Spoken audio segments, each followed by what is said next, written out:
Sir Pushpa 2 release అప్పుడు తొక్కిస్లాట్ లో రేవతి అనే మహిళ ప్రాణాలు కోల్పోయింది. ఆమె కుమారుడు శ్రీతేజ్ కూడా ఇప్పటికీ సీరియస్ కండిషన్ లో ఉన్నారు. సో దీనికి సంబంధించి తెలంగాణ పోలీసులు పెట్టిన కేసులో కింది స్థాయి కోర్టు 14 రోజుల రిమాండ్ విధించింది. కానీ హైకోర్టు స్పాట్ బెయిల్ ఇవ్వడం జరిగింది. సో దీన్ని ఏ విధంగా చూస్తారు?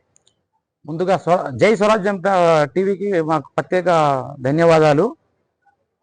ఈరోజు మనం చూస్తున్నటువంటి మన అల్లు అర్జున్ పుష్ప 2 సినిమా హీరో ఎవరైతే ఉన్నారో అది సంధ్యా థియేటర్లో జరిగిన డిసెంబర్ 5 జరిగినటువంటి సంఘటన చాలా బాధాకరమైనది. అది ఏది ఏమైనా కూడా ఇక్కడ జ్యుడిషియరీ అనేది ఇప్పుడు మన కేసు పెట్టారు పోలీసు వాళ్ళు అంటే కాగ్నిజెంట్ తీసుకునే ముందు bailable offence, non bailable offence ఉంటాయి. ఇది నాన్ బేలబుల్ అఫెన్స్ ఆయన మీద ఇంపోజ్ చేసినప్పుడు అది పోలీసు వాళ్ళు కేసు కట్టే ముందే ఆలోచన చేస్తారు. ఎందుకంటే అఫెన్స్ జరిగిందా లేదా. ఇలా సంధ్యా థియేటర్ ఒక్కరినే బాధ్యత చేసేసి వాళ్ళు ఇప్పుడు మన అల్లు అర్జున్ ఆయనకు A711గా చేర్చడం ఇది ముమ్మాటికి అది కరెక్ట్ కాదు. ఇక్కడ బెయిల్ దొరకని నేరంలో ఆయన ఒక ముద్దాయిగా A1 గానే చేర్చాలి.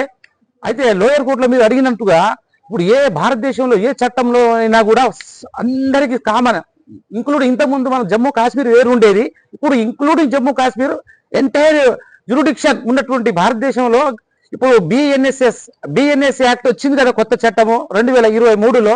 దాని ప్రకారము ఏ పౌరునైనా అరెస్ట్ చేయాలంటే ఇప్పుడు బేలబుల్ నాన్ బేలబుల్ కేసులు ఉంటాయి. ఆ నాన్ బేలబుల్ కేసులు చేసేటప్పుడు ఏ ఆఫీసర్ అయినా కింది court, JFCM court, judicial magistrate, first class magistrate 14 రోజుల జ్యుడిషియల్ కస్టడీ రిమాండ్ ఇది ఇస్తారు. అది ముమ్మాటికి ఇక్కడ కోర్టు ఫాలో అయింది.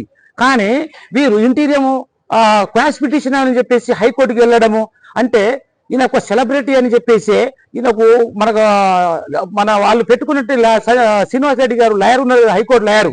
ఆయన ఏం చేశాడంటే అరవింద్ గోస్వామి కేసునే హైలైట్ చేసుకుంటూ అక్కడ బెంచ్కి అయితే హైకోర్టు ధర్మస్నానికి పదే ఆ కేసు 46 పేజీలు 50 పేజీలు సుమారు ఉంటది.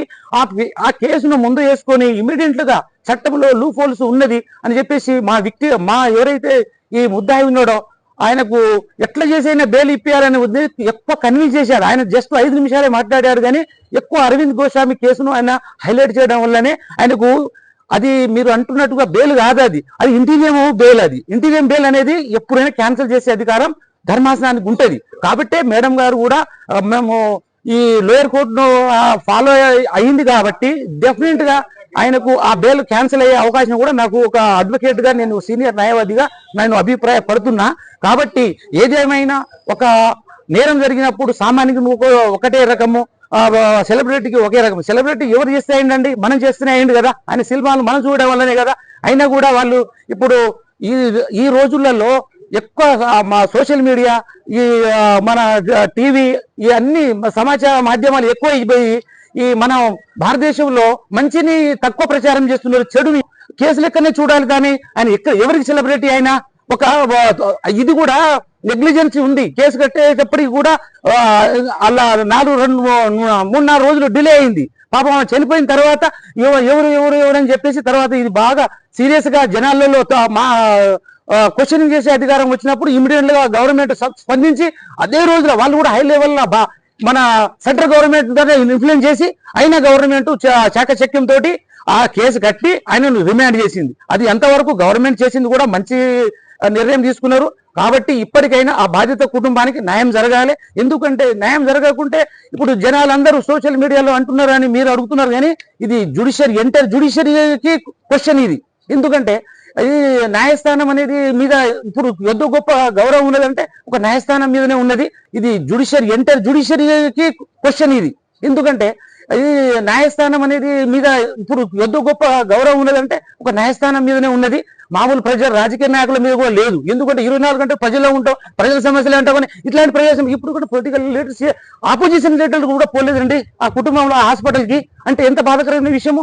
కాబట్టి ఒక అడ్వకేట్ గా నేను చెల్లిస్తున్నా కాబట్టి ఈ సమాజంలో ఇట్లాంటి మన చెడుని ఎక్కువ ప్రచారం చేస్తున్నారు. కాబట్టి నా దృష్టిలో ఈ కేసు లెక్కనే చూడాలి. ఆయనకు చట్టపరంగా ఏదైతే శిక్ష పడుతుందో అది పడి తీరాలి. నేను అడ్వకేట్ గానే అయితే జ్యుడిషియరీలో ఉంది ఎవరైతే మ్యానిపులేట్ చేస్తారో ఎక్కువ ఎక్కువ జడ్జిని కన్విన్స్ అంటే ఎందుకు కన్విన్స్ చేస్తారు, జడ్జి ఎందుకు కన్విన్స్ అవుతారంటే జడ్జి గారికి విచక్షణ అధికారం ఉంటుంది. ఇప్పుడు మనకు సుప్రీంకోర్టు ఎట్లా ఇస్తుంది, గంటలో బెయిల్ గంటలో జైలు అనేది మీరు అన్నది అది తప్పు. అది ఎందుకంటే జ్యుడిషియరీలో ఉంది that much of loop holes ఉన్నాయి. ఆ లూప్ హోల్స్ వాళ్ళు ఇప్పుడు మనం డాక్టర్లు అయితే మంచి మంచి డాక్టర్లు విదేశాల నుంచి ఎట్లా తీసుకొస్తారో సుప్రీంకోర్టు జడ్జిలను కూడా వకీలను కూడా తీసుకొచ్చి వాళ్ళు న్యాయాన్ని కూడా సత్వర న్యాయం అందించేటట్టుగా చేసుకుంటారు. కాబట్టి పొలిటీషియన్ మనం ముందు చూసినటువంటి చంద్రబాబు నాయుడు కేసులో కూడా చక్కగా మనం అందరికీ సామాన్య ప్రజలకు అర్థమైంది జ్యుడిషియరీ ఎంత పవర్ఫుల్ గా మనం యూజ్ చేసుకోవచ్చు అనేది. జనాలు ఏంది చెడుని బాగా యూజ్ చేసుకుంటారు. సినిమాలకు ఎందుకు పోవాలండి, పోవాలి. ఇంట్లో ఇప్పుడు 2 రోజులే సినిమా వస్తుంది, వీళ్ళు చిన్న పిల్లల్ని పట్టుకొని పోయిండు.